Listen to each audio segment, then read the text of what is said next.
Hello, young mathematicians. How are you guys doing? I welcome you to the platform of Infinity Vision. I hope you're taking good care of your health. And when I say health, I mean your physical health, your mental health, and your academic health.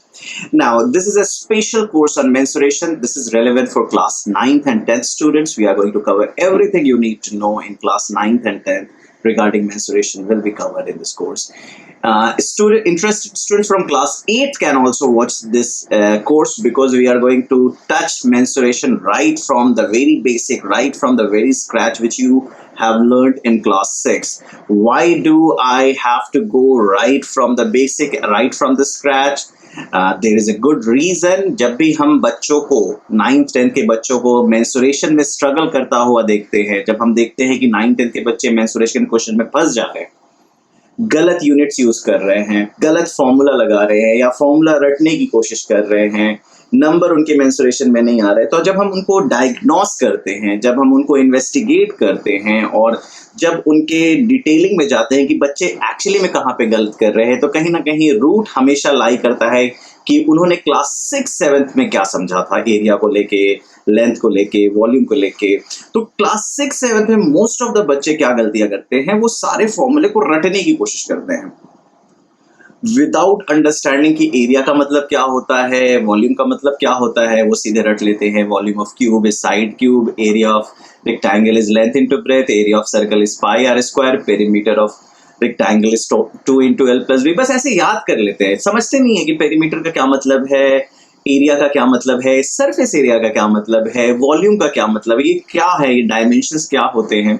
Without understanding that मैं उनको blame भी नहीं करूंगा, छोटे होते हैं और उनको मैथ से थोड़ी सी एवर्जन होती है, वो फॉर्मूला याद करके एग्जाम पास करना चाहते हैं, तो 6-7 में थोड़ा काम चल जाता है. लेकिन जैसे जैसे वो 8-9 में आते हैं, कॉम्प्लेक्सिटी मेंसुरेशन की बढ़ने लगती है, डिफरेंट शेप्स आने लगते हैं, मेजरिंग यूनिट्स चेंज होने लगती है, इंटर कन्वर्जन्स काफी ज्यादा हो जाते हैं, विजुलाइज करना उनके लिए मुश्किल हो जाता है क्योंकि वो फॉर्मूला याद करने की उनको आदत होती है. तो वो देखते हैं कि इतने सारे ज्योमेट्रिकल फिगर्स हैं, इतने सारे ज्योमेट्रिकल फिगर्स का सब एरिया वॉल्यूम कैसे याद रख सकते हैं, और वो क्रॉस कनेक्शंस करने लगते हैं, हॉच पॉच होने लगता है. तो इसलिए कहीं ना कहीं ये जो अप्रोच मैंने अभी बताया है बहुत ही गलत अप्रोच है मेंसुरेशन पढ़ने का, जो बच्चे मैक्सिमम बच्चे जो गलती करते हैं. अच्छे बच्चे जो मेंसुरेशन में अच्छा करते हैं उनके लिए काफी स्कोरिंग टॉपिक है, और उनका रीजन ये होता है कि वो ऐसा नहीं कि उनकी मेमोरी बड़ी अच्छी है और उन्होंने रट बड़े अच्छे से लिया है, बट रीजन होता है कि वो कॉन्सेप्ट्स को बहुत अच्छे से समझते हैं कि एरिया का मतलब क्या होता है, लेंथ का मतलब क्या होता है, पेरीमीटर का मतलब क्या होता है, वॉल्यूम का मतलब क्या होता है. उनकी विजुअलाइजेशन अच्छी हो जाती है, उनकी क्वांटिफिकेशन अच्छी हो जाती है और वो बड़े आराम से कर लेते हैं. तो ये चीज आपकी भी होनी चाहिए, इसलिए हमने उस चीज को ध्यान देखते हुए हमने ये कोर्स डिजाइन किया ताकि 9-10 के बच्चे दोनों देख सकते हैं. हम यहाँ से पूरी बेसिक जो 9th में पढ़ाई जाती है वो भी डिस्कस करेंगे, 10th में जो कराई जाती है वो भी डिस्कस करेंगे. तो 9th के बच्चों के लिए एक्स्ट्रा सप्लीमेंट्री होगा और 10th के बच्चों के लिए एक अच्छा पूरा ओवरव्यू होगा कि हम कैसे चीजों को हैंडल करें. क्लास 8 के बच्चे, I have a great respect for you all people if you are here, because आप अपने क्लास से बियॉन्ड जाके चीजों को पढ़ने की कोशिश कर रहे हैं, और जो ट्रीटमेंट मैंने इस कोर्स का किया है वो उस क्लास 6-7 के कॉन्सेप्ट्स को पकड़ के किया है. तो डेफिनेटली और जो कंटेंट की हमने बात की है बड़ी ही सिंप्लीफाई तरीके से बात की है, तो आपको भी समझ में आएगा अगर आप ध्यान से एक एक चीज नोट करते जाओगे. शुरू की पहली 2 क्लास पूरी थ्योरेटिकल होगी, जिसमें हम थ्योरी की बात करेंगे, आइडियाज की बात करेंगे, डेरिवेशंस की बात करेंगे, क्वेश्चंस प्रॉब्लम सॉल्विंग हम तीसरे लेक्चर से शुरू करेंगे. तो 2 लेक्चर्स में हमें पूरे फॉर्मूले, पूरे चीजों को मास्टर करना सीख लेना है, हमको डेरिवेशन समझ लेना है, ताकि जो हमारी 3rd लेक्चर हो उसमें हम सीधे प्रॉब्लम सॉल्विंग में जा सके. तो आइए स्टार्ट करते हैं मेंसुरेशन. आप लोग सब अपने पेन पेपर लेके बैठ जाइए, एक एक चीज सुनिए और एक एक चीज मैं अभी कुछ लिखाऊंगा नहीं, अभी मैं बोलता रहूंगा तो आपको पूरी कहानी सुननी है, धीरे धीरे सुननी है, पॉइंट सुन सुन के नोट करते रहना है, because note taking is also a very important skill which you need to learn. तो अब आपको जर्नलिस्ट की तरह बैठना है. आप जैसे कोई इंटरव्यू चलता है या कोई स्पीच होता है और जर्नलिस्ट बैठे रहते हैं और जो स्पीकर होते हैं उनके की नोट्स को वो नोट करते रहते हैं, और फिर उसके बाद वो सवाल भी पूछते हैं जो उनको समझ में नहीं आता है या जो सवाल करने लायक पोर्शन होती है उस पर. तो आपको अब जर्नलिस्ट की तरह सोचना है कि सर क्या बोल रहे हैं, क्या आप समझ रहे हैं, और समझ के उसको लिखते जाना है, नोट बनाते जाना है. ओके. तो चलिए मेंसुरेशन शुरू करते हैं। मेंसुरेशन जैसा कि आप जानते हैं, it's a branch of geometry. Mensuration is a branch of geometry which deals with measurement. तो ये मेजरमेंट वर्ड को हम समझने की कोशिश करेंगे कि ये मेजरमेंट क्या है और ज्योमेट्री क्या है। जैसा कि आपको पता है कि ज्योमेट्री को अगर आप, जैसा हमने यूक्लिडियन ज्योमेट्री में पढ़ा था, और ज्योमेट्री की क्लास में मैं बार बार आपको कहता हूँ ओरिजिन ऑफ ज्योमेट्री के बारे में, कि ज्योमेट्री की जो शुरुआत अगर ट्रेस की जाए तो वो मेसोपोटामिया और इजिप्शियन सिविलाइजेशन से पाई जाती है। जैसा कि आपको पता है, इजिप्ट जो कंट्री है वो नील नदी के, river Nile consider to be one of the longest river, वहाँ पे पाई जाती है। और आपको पता है कि during monsoon, during rainy season, जो नील है वो रिवर नील जो इजिप्ट को फ्लड कर देती है, और जब रेनी सीजन जाता है तो वो रिट्रीट बैक करती है, तो उनकी जो एग्रीकल्चर लैंड होती है वो फ्लड हो जाती है ड्यूरिंग रेनी सीजन। और जब वो वापस नील जब रिट्रीट करता है, जब रिवर वापस अपने ओरिजिनल कोर्स को फॉलो करता है, तो वापस रीअलोकेट करने में बड़ा दिक्कत आता था इजिप्ट में लोगों को। तो उस वक्त इजिप्ट की एडमिनिस्ट्रेशन ने मेंसुरेशन का कॉन्सेप्ट डेवलप किया था, एरिया को कैलकुलेट करने का कॉन्सेप्ट डेवलप किया था। तो आइए सबसे पहले हम समझते हैं ज्योमेट्री में स्टोरी स्टार्ट क्या होती है। जैसा कि आप लोग जानते हैं, कोई भी कहानी शुरू होती है पॉइंट से। ज्योमेट्री की कोई भी कहानी शुरू होती है पॉइंट से। पॉइंट क्या है? Point is something which has no length, no breadth, no dimension. So point is something which has no length, no breadth, no dimension. गौर से सुनिएगा, पॉइंट के पास जीरो डायमेंशन है। Point is something which has no length. लेकिन जब आप paper पे पॉइंट को रिप्रेजेंट करते हैं तो कैसे रिप्रेजेंट करते हैं? डॉट से, विच हैज सम डायमेंशन। अगर आप माइक्रोस्कोप से देखेंगे तो yes, the dot is occupying some space, so it must be having some dimension. लेकिन तो फर्क क्या है पॉइंट और डॉट में? तो आपको ये फर्क समझना होगा। पॉइंट और डॉट में बस इतना फर्क है कि पॉइंट एक आइडिया है और डॉट एक रिप्रेजेंटेशन ऑफ दैट आइडिया है। आप समझ रहे हैं? मतलब पॉइंट के पास कोई डायमेंशन नहीं है, डॉट के पास डायमेंशन होता है, लेकिन हम डॉट के डायमेंशन को नेग्लेक्ट करते हैं, क्योंकि dot is the representation of an idea. Dot is the representation of idea called point. और पॉइंट क्या है? Point is something which has no dimension. तो हम जो किसी भी पेपर पे हम एक डॉट ड्रॉ करते हैं वो बेसिकली हम पॉइंट को रिप्रेजेंट करते हैं, but definitely we don't have to get confuse कि पॉइंट का डायमेंशन तो नहीं होता है, डॉट का डायमेंशन है। आपको बस इस चीज को इतना समझना है कि डॉट पॉइंट का रिप्रेजेंटेशन है। डोंट गेट इनटू कि सर कुछ तो डायमेंशन होगा इसका, लेकिन नहीं होता है पॉइंट, क्योंकि आइडिया है। अब आगे बढ़ते हैं पॉइंट से। Point is something which is a zero dimension thing. अब पॉइंट के साथ पॉइंट चिपकाना शुरू करो, consecutive points points points points points. तो आप पॉइंट के साथ पॉइंट चिपकाना चाहते हो, इनफिनाइट पॉइंट्स जब बन जाते हैं, point point point point point, अगर एक साथ एडजेसेंट कॉन्जिक्यूटिव पॉइंट्स में लगाता जाओ, पॉइंट पॉइंट पॉइंट पॉइंट, मतलब dot dot dot dot dot, that gives me a line, that gives me a line. तो ये जो कॉन्जिक्यूटिव कलेक्शन ऑफ पॉइंट्स होते हैं, जो कॉन्जिक्यूटिव कलेक्शन ऑफ पॉइंट्स होते हैं, उसे हम लाइन कहते हैं। वो लाइन स्ट्रेट भी हो सकता है, वो लाइन कर्व भी हो सकता है। तो कहीं ना कहीं लाइन जो हमने ड्रॉ किया, चाहे वो स्ट्रेट लाइन हो या कर्व हो, उसको क्या हो गया? उसमें एक डायमेंशन ऐड हो गया, दैट इज द लेंथ। आप समझ रहे हो? तो आप जैसे कोई लाइन ड्रॉ करते हो, चाहे वो स्ट्रेट लाइन ड्रॉ करो या कर्व लाइन ड्रॉ करो, उसमें एक डायमेंशन होता है, राइट? वो डायमेंशन क्या होता है? First dimension. अभी पॉइंट के पास क्या था? Zero dimension. जीरो डायमेंशन की चीजों को आपने इनफिनाइटली कॉन्जिक्यूटिवली एडजेसेंटली एक साथ लगा दिया, तो वो एक लाइन का शेप लिया। वो line could be a straight line and that line could be a curve line. जो भी हो, that is considered to be a line. अब आप लाइन को जब ड्रॉ करोगे, आप किसी भी पेपर पे जब लाइन ड्रॉ करते हो, चाहे वो स्ट्रेट लाइन ड्रॉ करो या कर्व लाइन ड्रॉ करो, आप देखोगे कि उसका लेंथ होता है, और अगर आप गौर से देखो तो उसकी विड्थ भी होती है। लेकिन रियलिटी में लाइन की विड्थ नहीं होती। मतलब आप समझ रहे हो, लाइन एक आइडिया है जिसका एक सिर्फ लेंथ होता है, कोई विड्थ नहीं होती। लेकिन जब हम उसको पेपर पे रिप्रेजेंट करते हैं तो उसका विड्थ दिखता है, जो कि हम उसको कंसिडर नहीं करते। तो लाइन क्या हो जाता है? चाहे वो कर्व लाइन हो या स्ट्रेट लाइन हो, वो क्या हो गया? वो एक वन डायमेंशन चीज हो गई। तो वन डायमेंशन, उसका कौन सा डायमेंशन ऐड हो गया? तो उसका लेंथ ऐड हो गया। तो आप जैसे लाइन ड्रॉ करते हो, जैसे एक स्ट्रेट लाइन ड्रॉ किया या कर्व लाइन ड्रॉ किया, तो उसकी जो वन डायमेंशन ऐड हुए उसको हम कहते हैं लेंथ। ठीक। अब आपने एक स्ट्रेट लाइन ले लो या कर्व लाइन ले लो या कोई भी लाइन ले लो, अब उस लाइन का विड्थ नहीं है, लेकिन आप ड्रॉ करोगे तो विड्थ दिखेगा, तो you have to neglect that width. अब उस लाइन के ऊपर लाइन लाइन लाइन लाइन, तो आप कलेक्शन ऑफ इनफिनाइट लाइंस बनाना शुरू कर दो।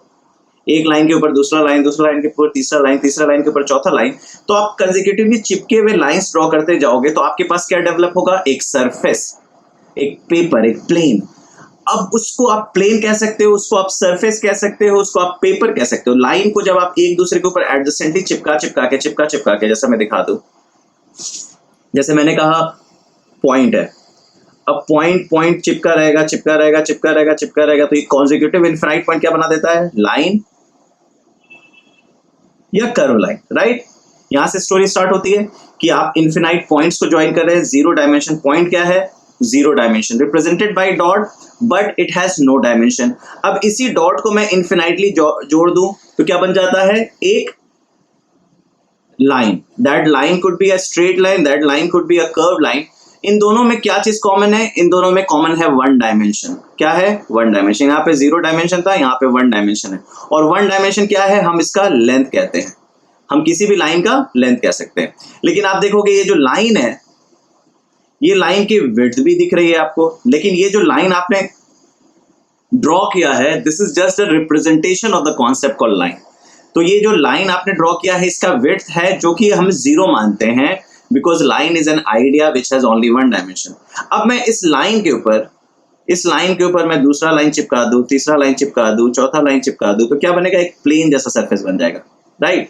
It could be a quadrilateral, it could be a triangular. तो क्या बनेगा, आपने स्टोरी क्या चेंज की, आपने डायमेंशन लाइन के ऊपर लाइन, इनफिनाइट लाइन जोड़ते चले गए, तो आपका क्या बन गया, आपका बन गया सरफेस, पेपर, प्लेन। उसका शेप कुछ भी हो सकता है, it could be a quadrilateral, it could be a rectangular, it could be a triangular, it could be a circular, it could be a elliptical.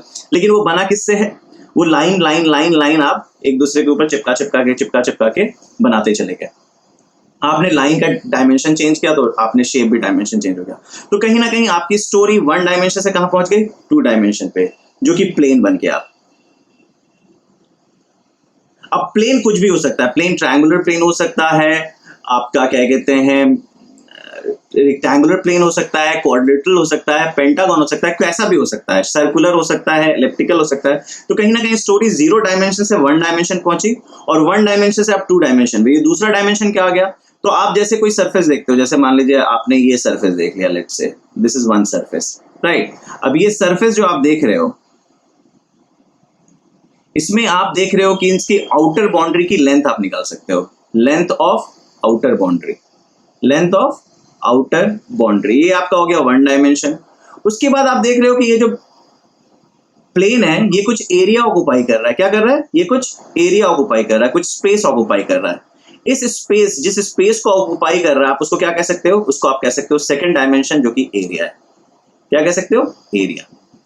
कि ये जो पेपर है या प्लेन है या सरफेस है, ये एक स्पेस ऑक्युपाई कर रहा है, जिसको मैं कह सकता हूं एरिया, ठीक।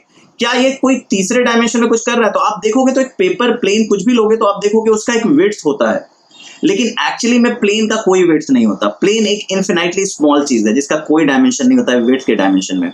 लेकिन आप पेपर प्लेन लोगे तो आप क्या होता है, पेपर प्लेन जो होता है वो रिप्रेजेंटेशन ऑफ दैट आइडिया होता है। क्या होता है, रिप्रेजेंटेशन ऑफ दैट आइडिया। तो जो आप प्लेन पेपर ये सब जो उठाते हो, उसमें आपको डेफिनेटली थिकनेस दिखाई देगा, लेकिन रियलिटी में अगर मैं प्लेन की बात करूं तो उसके पास कोई थिकनेस नहीं होता है। जब हम पेपर के ऊपर पेपर डालना शुरू करें, एक पेपर के ऊपर दूसरा पेपर, दूसरे पेपर के ऊपर तीसरा पेपर, चौथे पेपर, पांचवें पेपर, तो प्लेट के ऊपर प्लेट डालना शुरू करूं तो क्या बन जाता है, एक सॉलिड फिगर बन जाता है। क्या बन जाता है, एक सॉलिड फिगर बन जाता है। It could B cube, cuboid, कुछ भी बन सकता है। एक बुक का शेप ले लीजिए, तो पेपर पेपर पेपर पेपर करके क्या होता है, मोटा सा बॉक्स शेप बन जाता है। तो ये क्या बन गया, ये बन गया आपका थ्री डायमेंशन फिगर, जिसे हम सॉलिड्स भी कहते हैं। थ्री डायमेंशन फिगर जिसे हम सॉलिड भी कहते हैं। ये भी हो सकता है, आपका कोन भी हो सकता है, आपका सिलेंडर भी हो सकता है, आपका स्फेयर भी हो सकता है। ये सब क्या हो गए, ये सब आप कहां से पहुंच गए, आप टू डायमेंशन से कहां पहुंच गए, थ्री डायमेंशन। कैसे, प्लेट के ऊपर प्लेट, प्लेट के ऊपर प्लेट, प्लेन के ऊपर प्लेन के ऊपर प्लेन। तो प्लेन जिसका थिकनेस इनफिनाइटली जीरो था, लेकिन आप जब उसको बहुत ज्यादा प्लेन से एक दूसरे पर डालने लगे तो कुछ थर्ड डायमेंशन में हम पहुंच गए, राइट। अब ये थर्ड डायमेंशन क्या है, तो फर्स्ट डायमेंशन तो हो गया कि आप जो भी सॉलिड्स आपके सामने आया उसका एज होगा, तो उस एज का आप लेंथ निकाल सकते हो, that is the first dimension. दूसरा क्या है, दूसरा आप उसके सरफेसेस होंगे, जैसे कि आप कोई भी सॉलिड बनाओगे, जैसे क्यूबॉइड देखोगे तो उसके 6 आउटर सरफेस दिखेंगे। अगर आप सिलेंडर देखोगे तो आप देखोगे कि दो एंड सरफेसेस हैं और एक सर्कुलर सरफेस है। इस तरीके से कोन में भी आपको दिखेगा कि एक बॉटम एंड सरफेस है और एक लैटरल सरफेस है। तो इस तरीके से आपको सरफेसेस दिखाई देंगे। वो सरफेसेस भी कुछ स्पेस ऑक्यूपाई करते हैं, तो उस स्पेस को आप कहते हैं सरफेस एरिया। क्या कहते हैं उसे आप? Surface area. और जो पूरी बॉडी, चाहे वो 3D बॉडी, चाहे वो बॉक्स हो या चाहे वो सिलेंडर हो, वो एक space of the room occupy करता है, एक space of the room occupy करता है। उस स्पेस को आप क्या कहते हैं? वॉल्यूम। तो आपने 3 चीजें सीखी, 3 चीजों का सीखा। तो फिर से जल्दी से मैं रिकैप कर देता हूं। स्टोरी स्टार्ट हुई पॉइंट से, जिसके पास कोई डायमेंशन नहीं है। Point has no dimension. Point के साथ आप एडजेसेंटली इंफिनाइट पॉइंट्स बना के आपने ड्रॉ किया line. That line could be a curve line, that line could be a straight line, depending on the shape. लेकिन क्या कहानी है उसमें? आपने 1 डायमेंशन क्रिएट कर दिया। क्या डायमेंशन क्रिएट किया? The length of the line.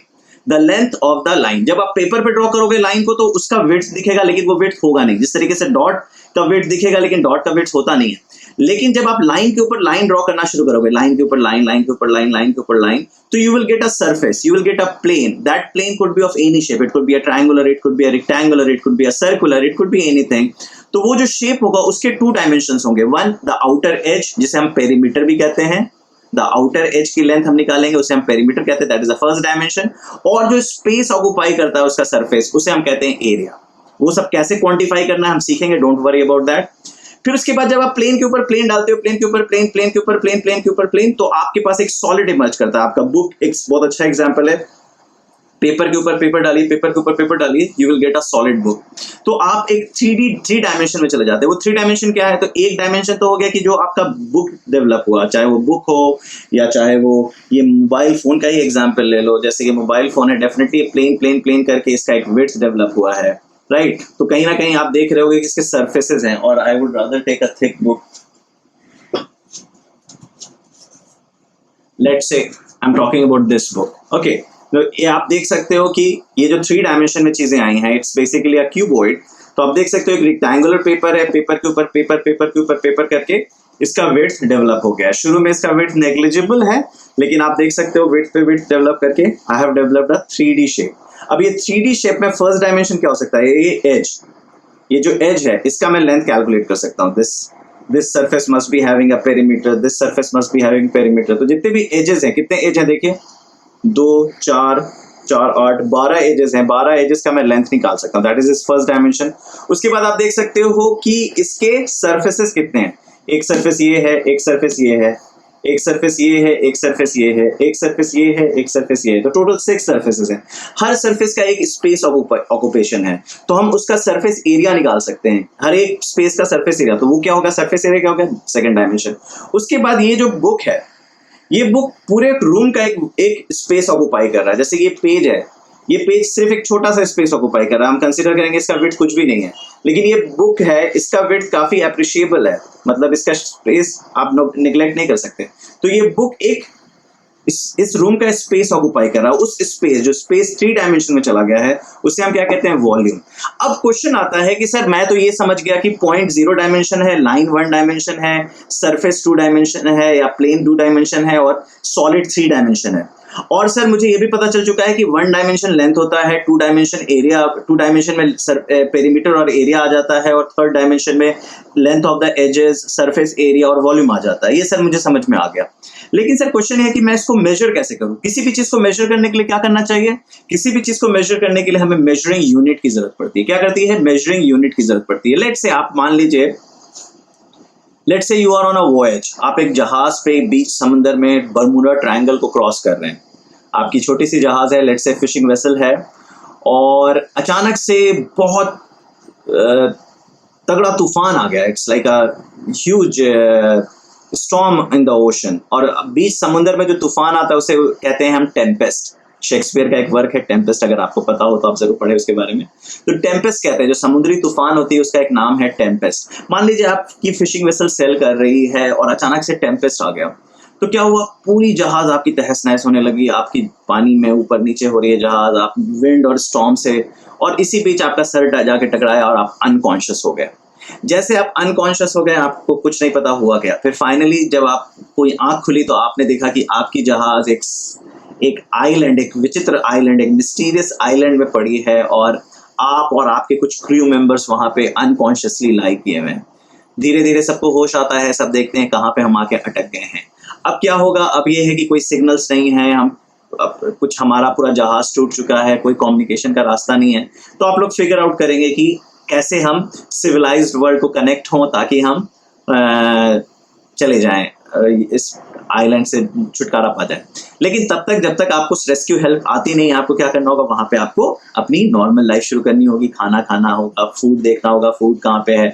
तो इन सब चीजों में आपको हो सकता है कुछ डिविजन करना पड़े, हो सकता है आपको कोई फूड मिले, गन्ना जैसे मिले, या कुछ ऐसा मिले, लेंथ वाली चीजें मिले जो आपको लेंथ में डिस्ट्रीब्यूट करना है अपने क्रू मेंबर में।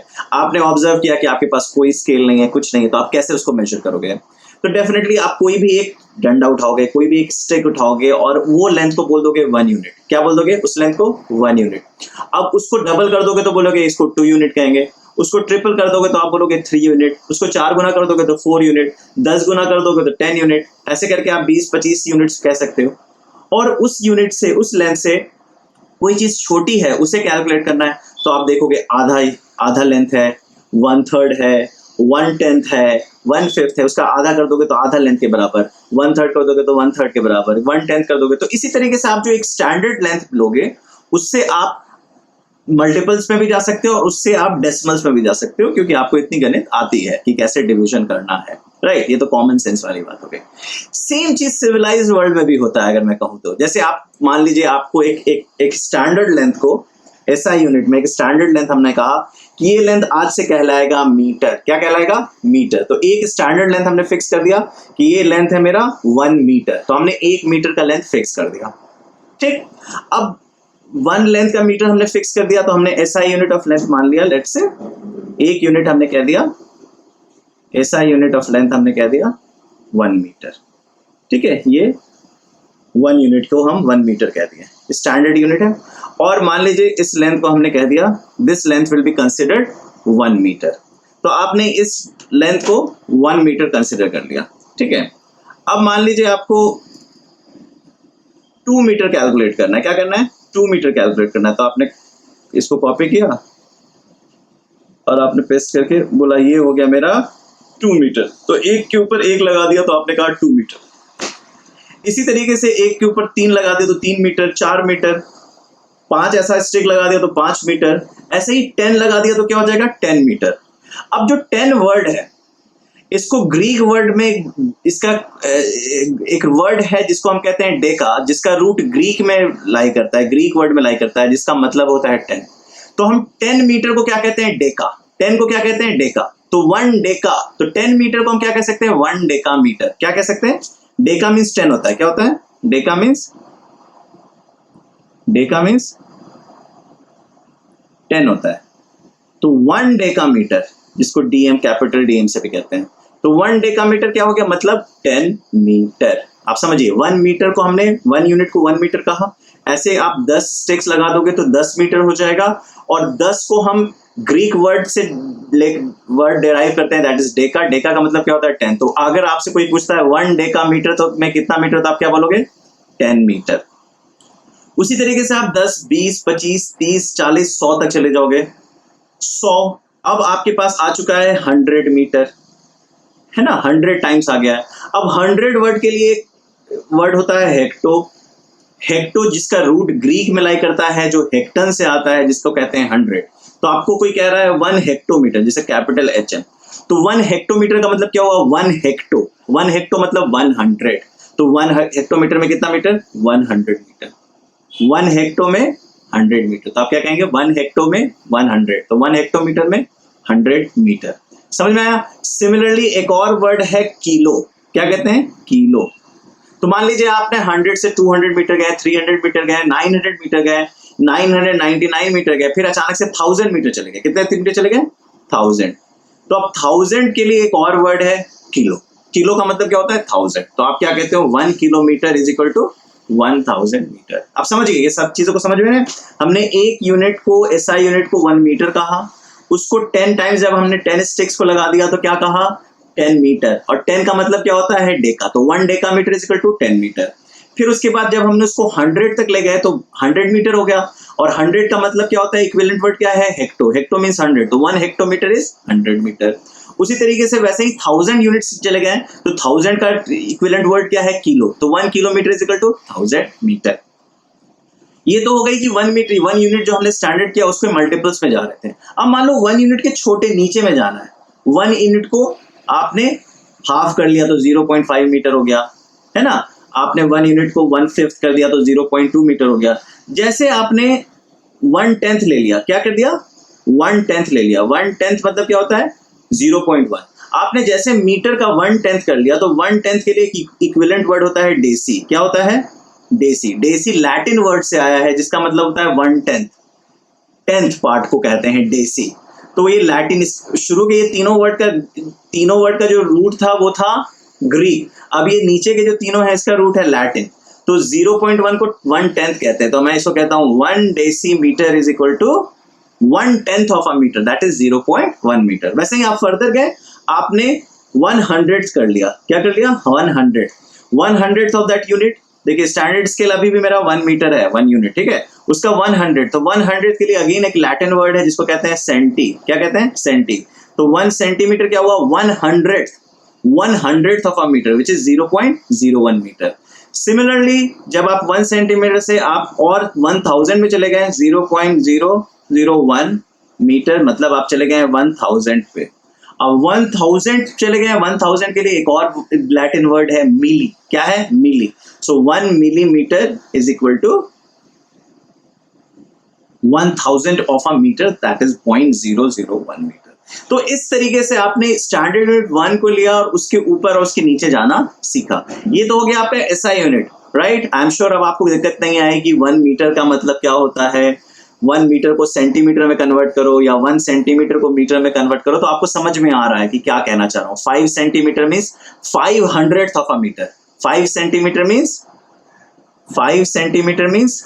5 सेंटीमीटर, ब्रेक कर दो, इसका मतलब क्या हुआ, 5 सेंटी का मतलब क्या हुआ, 500th ऑफ अ मीटर, और 500 क्या हुआ, 5/100 ऑफ 1 मीटर, जिसको आप क्या लिखते हो, 5/100 मीटर, जिसको आप क्या लिखते हो, 0.05 मीटर। तो समझ गए। अब 5 सेंटीमीटर को मीटर में कैसे कन्वर्ट किया, centi means 100, centi means 100, deci means 10, centi means 100, 100 means 1/100, deci means 1/10, 1/10 means 1/10, milli means 1000 मतलब 1/1000, deka means 10, hecto means 100, kilo means 1000।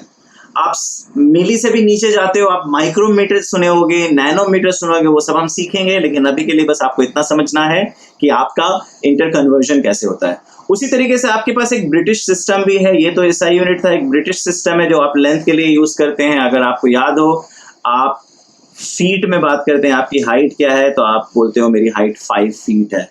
तो 1 फुट एक आप यूनिट लेते हो, 1 फुट, उसको आप 12 पार्ट में जब डिवाइड कर देते हो, 1/12 पार्ट में डिवाइड कर देते हो, 1/12 ऑफ फुट जो आप लेते हो, तो एक यूनिट जो बन के आता है, मान लीजिए ये आपका फुट है, आप इसको 12 पार्ट में डिवाइड कर दिए, तो जो एक पार्ट होगा उसे आप 1/12 ऑफ अ फुट कहेंगे। 1/12 ऑफ फुट के लिए आपने एक वर्ड यूज किया है 1 इंच, क्या यूज किया है, 1 इंच। 1 फुट को आप 1/12 पार्ट में जब डिवाइड कर देंगे तो जो छोटा सा पार्ट होगा उसे आप कहते हैं 1 इंच। तो आप कहते हो 1 फुट में कितना इंच, तो आप कहते हो 1 फुट में 12 इंचेस। और उसी तरीके से जब आप फुट को 3 बार कर देते हो, 3 फुट बना लेते हो, 3 फीट जब हो जाता है, फुट का प्लूरल फीट होता है, तो जब फुट को 3 बार कर लेते हो, 3 फीट होता है, तो आप उसे कहते हो 1 यार्ड। क्या कहते हो उसे आप, 1 यार्ड।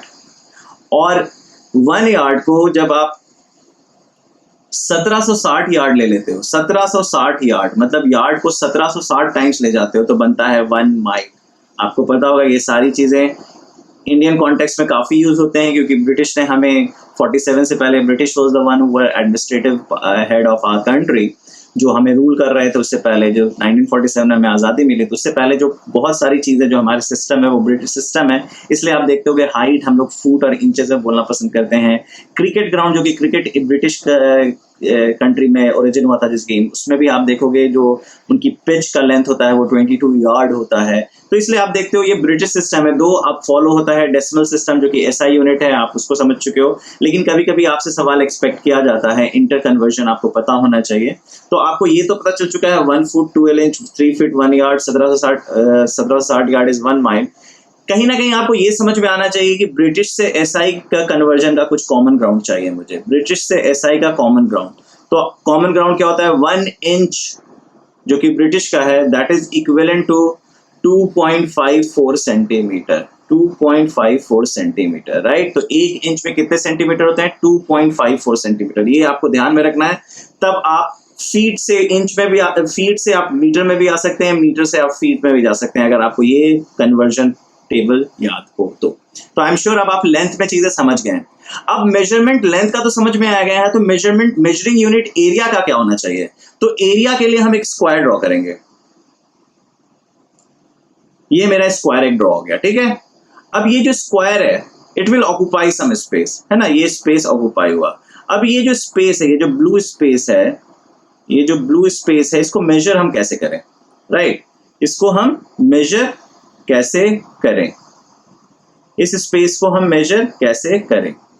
तो इस स्पेस को मेजर करने के लिए, सॉरी, इस स्पेस को मेजर करने के लिए जो अंदर का ब्लू स्पेस है जो कि बाउंड्री के अंदर आ रहा है, बाउंड्री के बाहर नहीं, बाउंड्री के अंदर जो आ रहा है, ये जो स्पेस आ गया आपका। अब इस स्पेस को मेजर कैसे करें, तो मैंने इसको कहा ये 1 यूनिट, क्या कहा इसे, 1 यूनिट, इसे कहा 1 यूनिट। तो आप जानते हो दोनों, ये एक स्क्वायर है जिसका साइड 1 यूनिट है, तो आप कह सकते हो इसका एरिया क्या होगा, 1 स्क्वायर यूनिट। क्या कह दिया आपने, 1 स्क्वायर यूनिट। तो इस स्पेस को आपने कह दिया 1 स्क्वायर यूनिट, इस स्पेस को आपने कह दिया 1 स्क्वायर यूनिट। ऐसा ही अगर मैं एक और बना लूं और मैं बोलूं इस शेप का एरिया क्या होगा, तो आप क्या बोलोगे, 2 स्क्वायर यूनिट। क्या बोलोगे, 2 स्क्वायर यूनिट। फिर उसके बाद मैं और निकाल लूं तो आप क्या बोलोगे, 3 स्क्वायर यूनिट, राइट। ये जो आपका शेप आपके सामने आ रखा है, ये क्या है, 1 साइड 2 साइड 3 साइड 4 साइड 5, ये हेक्सागन जो आपके सामने बन रखा है, इट्स अ हेक्सागन, राइट। 1 2 3 4 5 1 2 3 4 5 6, या इट्स अ हेक्सागन। ये जो हेक्सागन है इसका एरिया आपसे कोई पूछेगा तो आप क्या बोलोगे, 3 स्क्वायर यूनिट्स। क्या बोलोगे, 3 स्क्वायर यूनिट्स, क्योंकि आप देख सकते हो 1 स्क्वायर 2 स्क्वायर 3 स्क्वायर। तो इसी तरीके से एरिया को कैलकुलेट करने के लिए आपने यूनिट डिफाइन कर दिया, 1 स्क्वायर यूनिट। क्या डिफाइन कर लिया, 1 स्क्वायर यूनिट। तो वैसे ही मैं अगर ये एक स्क्वायर ड्रॉ करूं, अगर मैंने एक स्क्वायर, सॉरी, मैंने एक स्क्वायर ड्रॉ कर लिया, सॉरी ये रेक्टेंगल बन गया, मैंने एक स्क्वायर ड्रॉ कर लिया, इससे आप स्क्वायर समझ लीजिए, जिसका लेंथ साइड क्या है, इसका साइड है 1 मीटर 1 मीटर। तो आप कह सकते हो ये जो एरिया है, this area is 1 square metre. क्या कह सकते हो आप, area is 1 square metre, right. क्योंकि एरिया ऑफ स्क्वायर क्या होता है, साइड इंटू साइड, ये बचपन से आप पढ़ रहे हो। तो आप कह सकते हो इस स्पेस को मैं क्या कह सकता हूँ, 1 स्क्वायर मीटर। अब मैं आपसे पूछता हूँ कि 1 स्क्वायर मीटर में कितना स्क्वायर डेसीमीटर, कितना स्क्वायर डेसीमीटर। तो कहीं ना कहीं आपका एरिया स्क्वायर मीटर में दिया हुआ है, मैं आपसे आंसर पूछना चाह रहा हूं डेसीमीटर में। तो आप क्या कह सकते हो, आप कह सकते हो सर 1 मीटर में कितना डेसीमीटर होता है, 10 डेसीमीटर होता है। कितना होता है, 10 डेसीमीटर। क्या होता है, 10 डेसीमीटर। तो आप कह सकते हो 1 स्क्वायर मीटर, जिसको 1 मीटर स्क्वायर भी आप लिखते हो, आप इसको लिख सकते हो 1 मीटर इंटू 1 मीटर। और 1 मीटर में कितना डेसीमीटर होता है, 10 डेसीमीटर इंटू 10 डेसीमीटर। तो क्या बन गया, 100 स्क्वायर डेसीमीटर। तो आपसे कोई पूछता है कि 1 स्क्वायर मीटर में कितना डेसीमीटर स्क्वायर, तो आप क्या बोलोगे, 100 डेसीमीटर स्क्वायर। आपसे कोई पूछता है 1 मीटर स्क्वायर में कितना सेंटीमीटर स्क्वायर, तो आप कहोगे 1 metre square is equal to 1 metre into 1 metre which is 100 centimetre into 100 centimetre. तो क्या बन गया, 10,000 स्क्वायर सेंटीमीटर। तो आपसे कोई पूछता है how many square centimetre is there in 1 metre square, तो आप बोलोगे 10,000 स्क्वायर सेंटीमीटर। उसी तरीके से आपसे कोई पूछता है 1 मीटर स्क्वायर में कितना मिलीमीटर स्क्वायर, तो आप क्या कहोगे, 1 metre square is equal to 1 metre into 1 metre which is 1000 millimetre into 1000 millimetre. आपको जैसा कि पता है कि 1 मिलीमीटर में 1000th ऑफ अ मीटर होता है, तो 1 मीटर में कितना मिलीमीटर होगा? 1000। तो आप कह दोगे 10.60 मिलीमीटर स्क्वायर, जिसको आप एक्सपोनेंट में लिख सकते हो ऐसे, ठीक है, जिसे आप स्क्वायर मिलीमीटर भी कह सकते हो। सिमिलरली आपसे ये भी पूछा जा सकता है कि 1 डेकामीटर इंटू 1 डेकामीटर कितना होगा, कितना मीटर स्क्वायर होगा। तो आप जानते हो 1 डेकामीटर में कितना होता है? 10 डेकामीटर होता है, और 1 डेकामीटर कितना होता है? 10 मीटर होता है। तो क्या होता है 10 metre into 10 metre? 100 metre square. तो आपसे कोई पूछेगा 1 डेकामीटर स्क्वायर क्या होता है, तो आप बोलोगे 100 मीटर स्क्वायर, राइट। उसी तरीके से आपसे पूछा जा सकता है कि 1 hectometre into 1 hectometre is equal to how many metre square. अब आपको ये समझना है कि 1 हेक्टोमीटर इंटू 1 हेक्टोमीटर का एक और नाम होता है जिसे हम हेक्टेयर कहते हैं, आप हमसे हमेशा सुनते होंगे। तो 1 हेक्टेयर का मतलब क्या होता है? 1 हेक्टेयर का मतलब होता है 1 हेक्टोमीटर इंटू 1 हेक्टोमीटर। तो जब आपसे कोई पूछे कि 1 हेक्टेयर में कितना मीटर स्क्वायर, तो आप क्या करोगे? 1 hectare is equal to 1 hectometre into 1 hectometre. और 1 हेक्टोमीटर में कितना मीटर होता है? हेक्टो मीन्स 100, तो 100 मीटर इंटू 100 मीटर, तो क्या बन गया? 10,000 मीटर स्क्वायर। तो ये आपने मेजरमेंट सीखा एरिया का, एरिया को कैसे मेजर करते हैं। उसी तरीके से आपको स्क्वायर यार्ड या स्क्वायर फीट कोई बोलता है मान लीजिए 1 स्क्वायर यार्ड में कितना स्क्वायर फीट, अगर आपसे ये सवाल पूछा जाता है तो आपको पता है 1 यार्ड इंटू 1 यार्ड का मतलब होता है 1 स्क्वायर यार्ड का मतलब क्या होता है? 1 यार्ड इंटू 1 यार्ड। और 1 यार्ड में कितने फीट? 3 फीट इंटू 3 फीट, क्या हो गया? 9 स्क्वायर फीट। तो आपसे कोई पूछता है 1 स्क्वायर यार्ड में कितना स्क्वायर फीट, तो आप बोलोगे 9 स्क्वायर फीट। 1 यार्ड में कितना फीट? 3 फीट। तो आपको हमेशा ये ध्यान में रखना है कि यूनिट लेंथ पे बात हो रही है या एरिया पे बात हो रही है। तो आई एम श्योर आपको ये बात अब समझ में आ गया है कि एरिया का मेजरमेंट क्या है। अभी हमने एरिया निकालना नहीं सीखा है, अभी हम सिर्फ मेजरिंग यूनिट की बात कर रहे हैं, अभी बहुत ही बेसिक में है। अभी आपको लग रहा होगा कि बहुत बेसिक, बहुत सारे बच्चों को समझ में आ रहा होगा, बहुत सारे बच्चों के लिए बहुत ऑब्वियस सी बात होगी, लेकिन ये जरूरी है इन सब चीजों को अंडरस्टैंड करना, क्योंकि मैक्सिमम गलतियां जो बच्चों की होती है उसमें एक रीजन मेजरमेंट भी होता है, यूनिट्स भी होता है, ठीक है। उसके बाद हम चलते हैं वॉल्यूम पे। अब वॉल्यूम को डिफाइन करने के लिए क्या करना चाहिए? हमने लेंथ को डिफाइन करने के लिए 1 यूनिट बना दिया, हमने एरिया को डिफाइन करने के लिए एक स्क्वायर बना दिया, तो कॉमन सेंस से बताइए वॉल्यूम के लिए हमें क्या बनाएंगे? हम वॉल्यूम के लिए क्यूब बना देंगे। वॉल्यूम के लिए हम एक क्यूब बना देंगे। क्यूब बना दिया। ये जो क्यूब बना है इसका लेंथ, ब्रेथ और तीनों जो साइड्स, तीनों जो एजेस हैं, तीनों जो एज हैं, ये एल, बी और एच, ये जो तीनों है लेंथ, ब्रेथ और हाइट, राइट। इसको ब्रेथ कर लीजिए, इसको हाइट कर लीजिए। तो लेंथ, ब्रेथ और हाइट जो है हमारा, है ना, जो भी आप 3 डायमेंशन जो है हमारे लेंथ, ब्रेथ और हाइट के, ये तीनों क्या है? बराबर होंगे। तो क्यूब क्या होता है? क्यूब होता है कि all cuboid whose all edges are equal, है ना। स्क्वायर के ऊपर स्क्वायर डालते जाइए, स्क्वायर प्लेट के ऊपर स्क्वायर प्लेट, स्क्वायर प्लेट के ऊपर स्क्वायर प्लेट, कब तक? जितना हाइट कितना होना चाहिए, हाइट भी उस स्क्वायर के साइड का हो। तो ये 6 सरफेस क्या हो गए? स्क्वायर हो गए। तो ये जो स्पेस ऑक्युपाई कर रहा है पूरे रूम में, जो एक cube 1 unit into 1 unit into 1 unit का जो ऑक्युपाई कर रहा है, हम उसे कहते हैं 1 क्यूबिक यूनिट। क्या कहते हैं उसे हम? 1 cubic unit. 1 unit cubic unit या 1 यूनिट क्यूब या 1 यूनिट क्यूब, मतलब 1 unit into 1 unit into 1 unit को हम वॉल्यूम ऑफ द क्यूब कह देते हैं। तो ये जो वॉल्यूम है इसको हम समझने की कोशिश करेंगे कि 1 क्यूबिक यूनिट का मतलब क्या होता है। 1 क्यूबिक यूनिट का मतलब होता है एक ऐसा क्यूब जितना ऑक्युपाई करेगा स्पेस, जिसका लेंथ 1 यूनिट का है।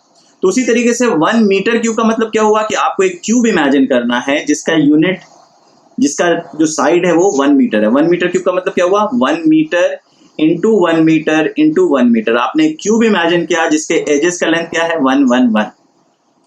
अब आपसे पूछा जा रहा है कि भैया 1 मीटर क्यूब में कितना सेंटीमीटर क्यूब या कितना डेसीमीटर क्यूब। तो 1 मीटर क्यूब में कितना डेसीमीटर क्यूब, फिर आपसे पूछा जा सकता है कितना सेंटीमीटर क्यूब, फिर आपसे पूछा जा सकता है कितना मिलीमीटर क्यूब, राइट।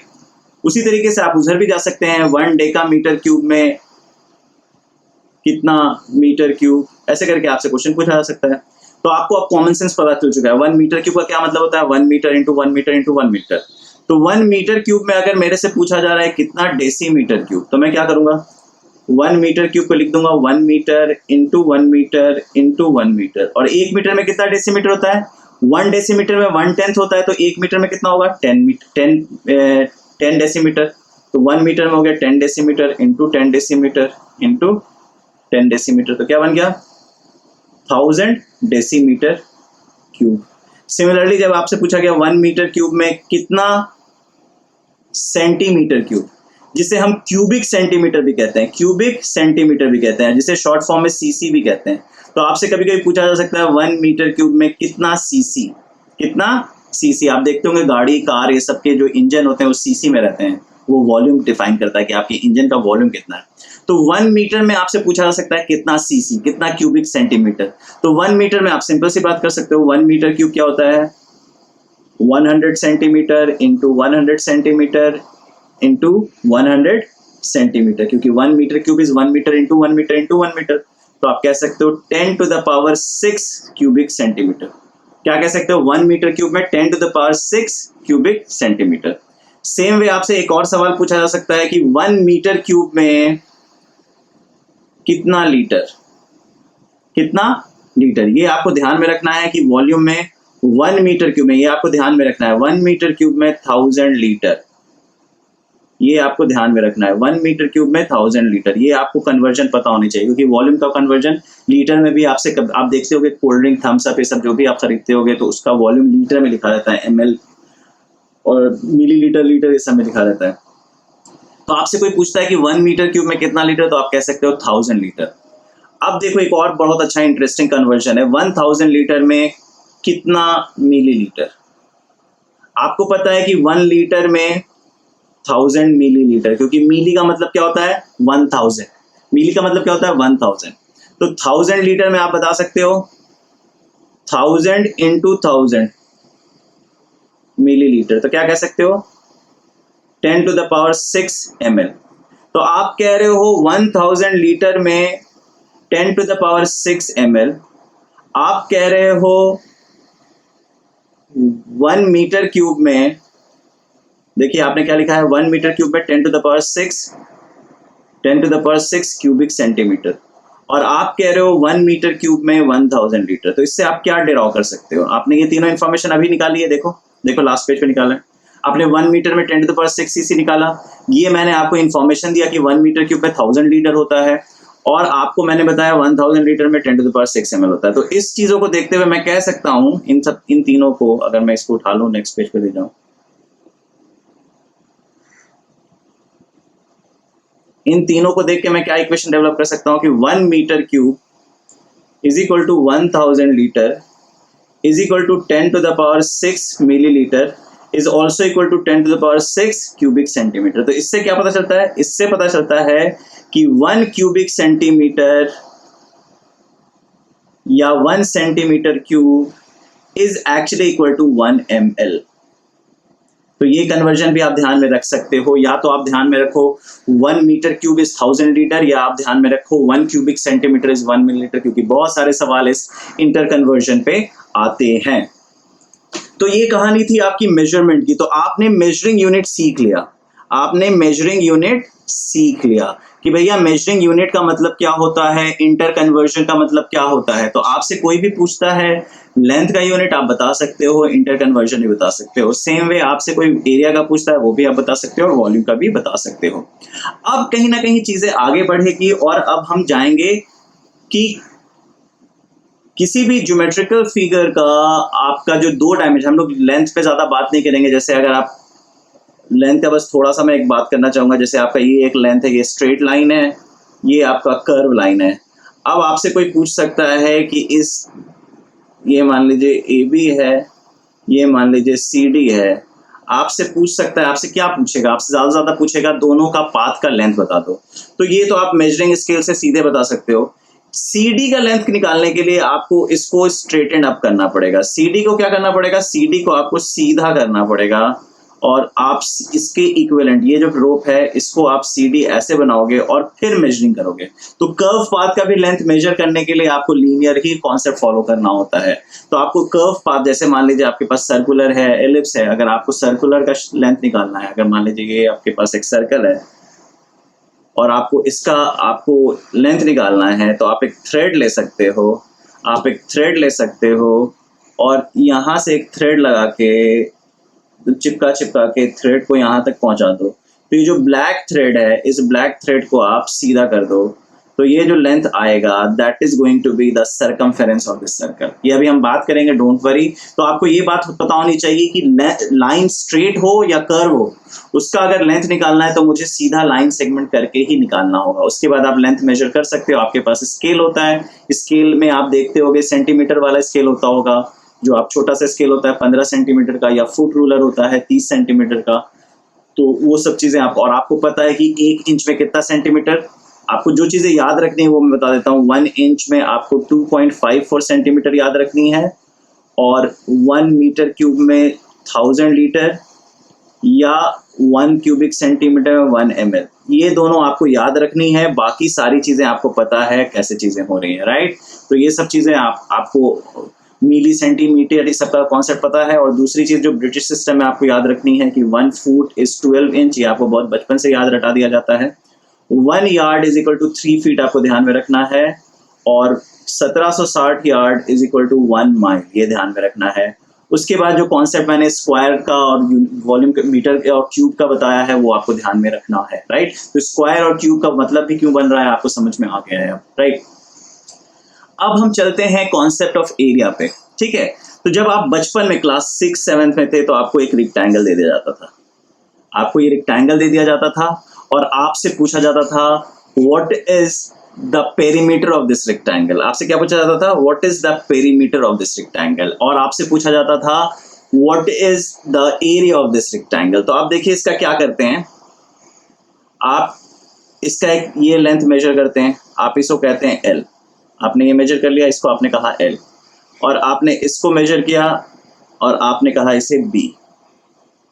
और आपसे पूछा गया कि भैया ये जो रेक्टेंगल है इसका पेरीमीटर क्या होगा। तो आप क्या करते हो, आप चारों एजेस को कैलकुलेट करते हो। एल प्लस बी प्लस, ये बी है तो ये भी बी होगा, ये एल है तो ये भी एल होगा, एल प्लस बी।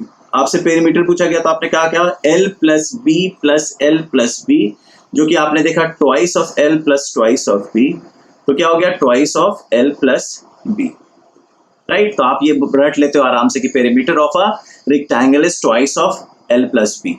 आपसे दूसरी चीज जो पूछी जाती है एरिया, और एरिया आप छठ से बोलते हो लेंथ इनटू ब्रेथ। क्या बोलते हो? Area length into the breadth. My question is why, my question is why. तो इसका बहुत ही सिंपल सा रीजन है। इसका रीजन आप ऐसे कह सकते हो कि मान लीजिए ये 1 यूनिट है, ये 2 यूनिट है, ये 3 यूनिट है, ये 4 यूनिट है, और मान लीजिए ये 1 यूनिट है, ये 2 यूनिट है, ये 3 यूनिट है। तो आप क्या करते हो, आप एक स्क्वायर बनाते हो, दिस इज 1 स्क्वायर, फिर आप बनाते हो 2 स्क्वायर, फिर आप बनाते हो 3 स्क्वायर, फिर आप बनाते हो 4 स्क्वायर, फिर आप बनाते हो 5 स्क्वायर, फिर आप बनाते हो 6 स्क्वायर, फिर आप बनाते हो 7 स्क्वायर, फिर आप बनाते हो 8 स्क्वायर, 9 स्क्वायर, 10 स्क्वायर, 11 स्क्वायर। तो आप देखते हो कि सर ये जो एरिया है ये 1 स्क्वायर यूनिट है। कितना है? 1 स्क्वायर यूनिट। क्या है ये? सर ये 1 स्क्वायर यूनिट है। और ऐसे कितने हैं? तो आप काउंट करना स्टार्ट करते हो, 1 2 3 4 5 6 7 8 9 10 11 12।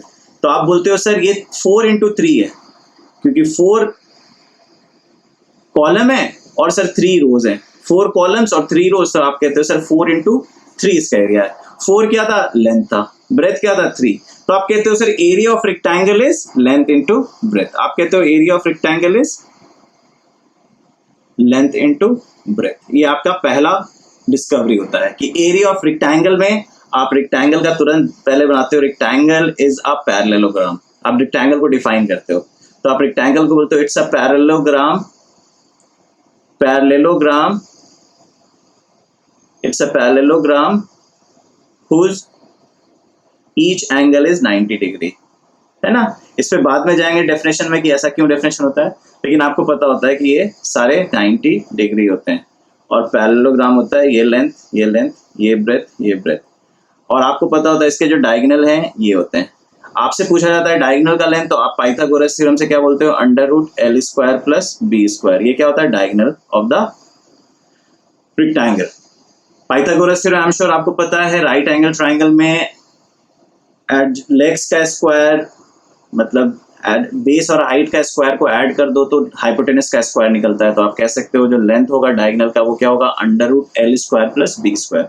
उसके बाद आपसे पेरीमीटर पूछा जाता है, आप बोलते हो twice of L plus B, logic आपको पता चल चुका है। एरिया पूछा जाता है, आप बोलते हो एल इंटू बी, लॉजिक पता चल चुका है। और यूनिट मेजरमेंट भी आपको कॉन्सेप्ट समझ में आ गया कि 1 मीटर स्क्वायर का मतलब क्या होता है, 1 सेंटीमीटर स्क्वायर का मतलब क्या होता है। जैसे स्टोरी रेक्टेंगल से आगे बढ़ती है, जब आप रेक्टेंगल को देखते हो तो जो दूसरा डायग्राम आपके पास लाइफ में आता है वो होता है पैरेललोग्राम। क्या होता है, पैरेललोग्राम। अब आपसे पूछा जाता है कि पैरेललोग्राम क्या है, तो आपको पता होता है parallelogram is a quadrilateral whose opposite sides are parallel and equal. तो आप कहते हो ये दोनों इक्वल है और आप कहते हो ये दोनों इक्वल है। ठीक, आप दोनों साइड्स इक्वल आप कह लेते हो, आप इसको कह लेते हो बेस, इसको कह लेते हो बेस। और ये एडजेसेंट साइड होता है, अगर आप इसको भी बेस बना सकते हो, जो भी आप बेस बनाना चाहते हो। लेकिन क्वेश्चन क्या आता है कि इसका हाइट क्या है, तो हाइट क्या होता है, shortest distance between the two parallel lines. तो आप हाइट ऐसे ड्रॉ करते हो, आप यहां से 90 डिग्री गिराते हो इस साइड, जैसे मान लीजिए ये ए है, ये बी है, ये सी है, ये डी है। आपने ए से एक शॉर्टेस्ट डिस्टेंस ड्रॉ किया परपेंडिकुलर ऑन बेस, तो this becomes your height, this becomes your height. अब आप क्या करते हो, आपको इसका पेरीमीटर निकालने को कहा जाए तो आप कह सकते हो कि बेस और एडजेसेंट साइड को ऐड कर दो, बेस प्लस एडजेसेंट साइड, क्योंकि ये भी एडजेसेंट है और ये भी एडजस्ट, ये बेस का ही इक्वल हो गया। तो बेस प्लस बेस और adjacent plus A, twice of sum of, या आप कह सकते हो perimeter of a parallelogram is sum of, perimeter is sum of its all sides, है ना। इसमें कोई फॉर्मूला की जरूरत है नहीं। अब आपसे पूछा जाता है कि भैया इसका एरिया बता दे, इसका एरिया बता दे। तो आप पहले ध्यान देते हो कि ये जो ट्रायंगल है, ये जो ट्रायंगल है, आप गौर से देखो तो बहुत सारे बच्चे इसका एरिया तुरंत बता देते हैं, बेस इंटू हाइट। एरिया बोलते हैं बेस इंटू हाइट। जब मैं पूछता हूँ कि क्यों भाई बेस इंटू हाइट क्यों है, तो वहां पे बच्चे बहुत कम होते हैं जो बता पाते हैं क्यों। तो देखिए कैसे, अगर मैं ये जो ए ई हाइट गिराया था, वैसे ही मैं बी एफ एक लेंथ गिरा दूं और इसको एक्सटेंड कर दूं, तो ये 90 डिग्री पे गिरा दिया।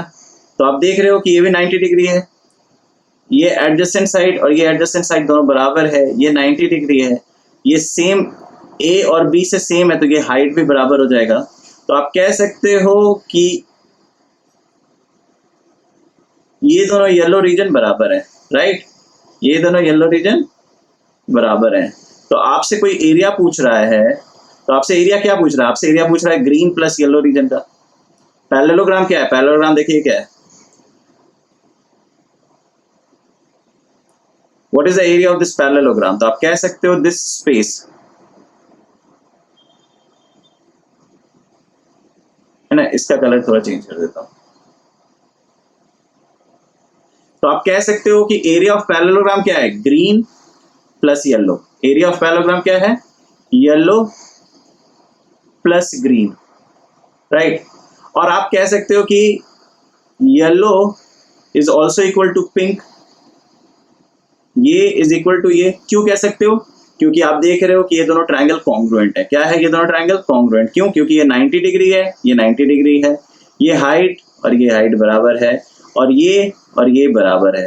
तो आरएचएस से आप कह सकते हो, राइट हैंड साइड से आप कह सकते हो, राइट हाइपोटेनस साइड से आप कह सकते हो कि ये दोनों ट्रायंगल कॉन्ग्रुएंट है। दोनों कॉन्ग्रुएंट है तो मतलब दोनों का एरिया बराबर है।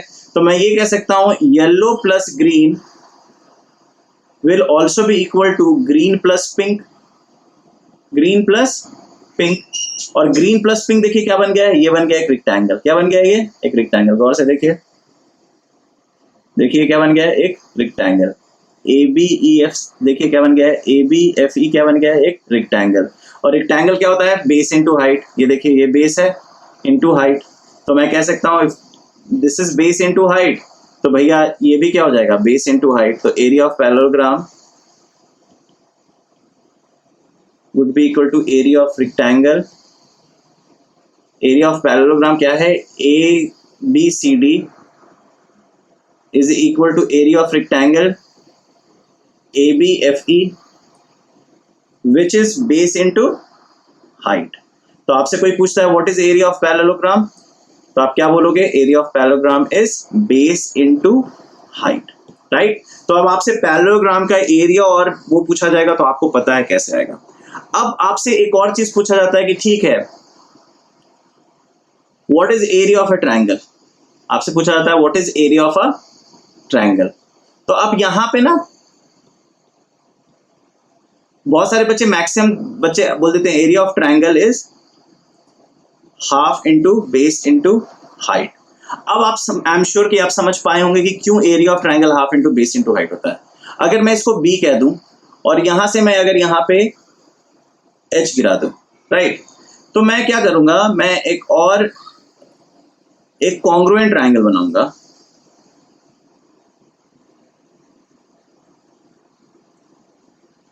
मैं एक कॉन्ग्रुएंट ट्रायंगल बनाऊंगा और ये जो कॉन्ग्रुएंट ट्रायंगल है, ये दोनों कॉन्ग्रुएंट ट्रायंगल हो गए। देखिए क्या है,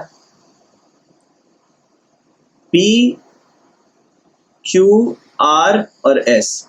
तो मैं क्या किया? मैंने एक कॉन्ग्रुएंट ट्रायंगल बना दिया। This is equal to this, this is equal to this और ये कॉमन साइड। तो मुझे ये क्लैरिटी हो गई कि ये दोनों ट्रायंगल कॉन्ग्रुएंट है। और जैसे ये दोनों कॉन्ग्रुएंट हुए, क्या बन गया? ये बन गया एक पैरेललोग्राम।